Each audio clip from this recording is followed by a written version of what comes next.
Hi, Bob Zimmerino here. We're sheltering at home because of the COVID-19 virus. I think it's as good a time as any to work on your cooking skills. Whether you're practicing to stay current or whether you want to learn something new, I have the perfect dish for you. This is my version of chicken piccata, and I say my version because I'm not a fan of the caper, which is fairly traditional to chicken piccata. And this is actually a dish that is more about the art of sauté, and I'm going to do this dish to demonstrate the art of sauté. So there are a lot of principles involved in what you'll be learning, but it's all easy stuff. And if you get it, it'll open up a door to hundreds of dishes. So check it out. The video is coming up right now. I'm going to cut these chicken breasts. These are half chicken breasts into 5 approximately the same size pieces.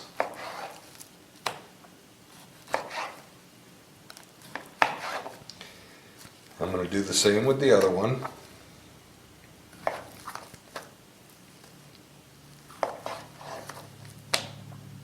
Sometimes, depending on the size of the breast, you can get as many as 6.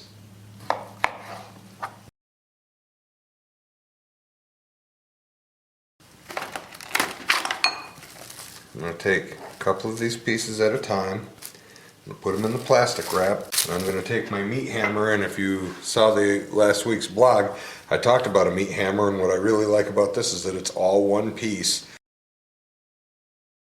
It's one good solid anodized aluminum mallet. I'm going to pound it lightly, not with this side, not with the tenderizer, but with the mallet.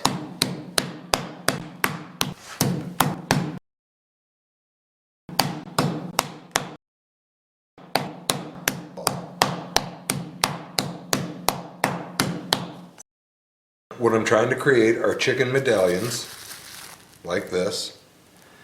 They're also known as scallops of chicken, or scallopini if you're Italian. We're going to lay them right over here on this plate for a couple minutes. These are all similar in thickness. Some are a little bigger than others, but that's okay. The whole idea here is to not make it gummy with flour, but to do a light dusting of flour and then pat it off a little bit, so you just have a light coating. Adding flour to the outside of this helps the sauce adhere to the meat and slightly thickens to make more of a glazing effect.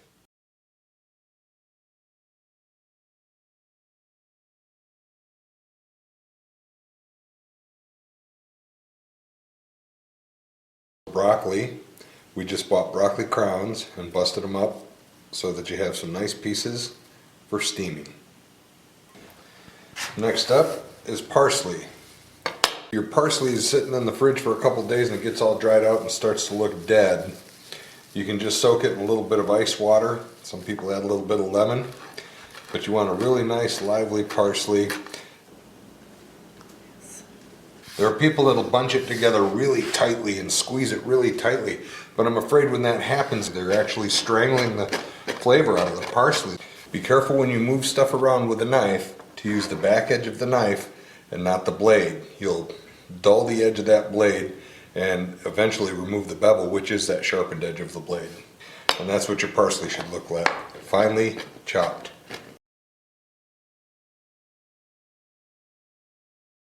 I've got some mushroom caps here. You can use whole mushrooms and quarter them or cut them however you like. I like seeing some chunks of mushroom like that in the dish. It's time to do our sauté. Mise en place is everything in its place. I have my oil, I have my butter, my chicken, mushrooms, parsley, some Parmesan cheese for the end of the dish, which will go with the broccoli. You want a really hot pan when you're sautéing. If you get your oil hot enough, the oil will actually break. It becomes very fragile and it breaks and it becomes part of the sauce instead of just hot oil. I'm going to put some oil in the bottom of the pan. And again, I want it to get good and hot. I'm going to take a little bit of butter. Now the reason that I'm using both, and this is a clarified butter, the reason that I'm using both is because I want a little bit of that buttery flavor and the color that the butter will give me, but I want the hotter smoking point that the oil will give me.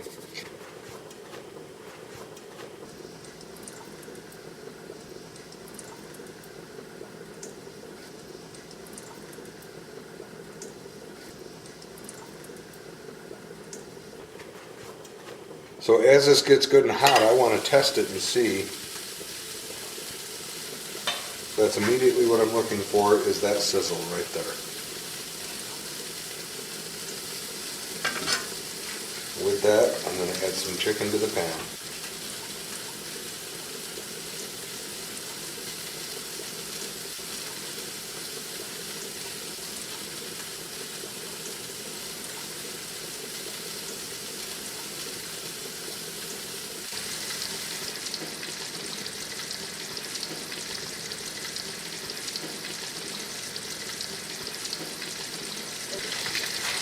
I'm going to add some mushrooms now to this as it's starting to cook.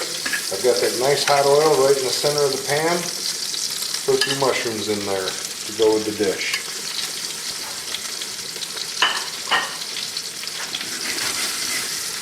Now notice my chicken pieces all being of similar size and thickness, but they're all going to cook fairly evenly.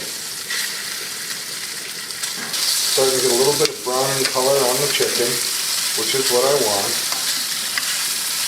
Added a little salt and pepper to the pan. It helps keep spatter down and seasons the meat. I'm getting some beautiful color here to the meat, as you can see.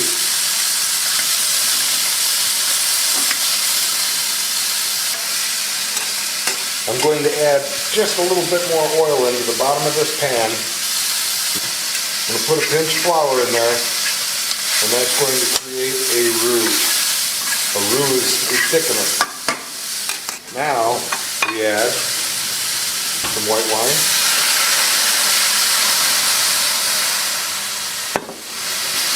Notice how carefully I measured it.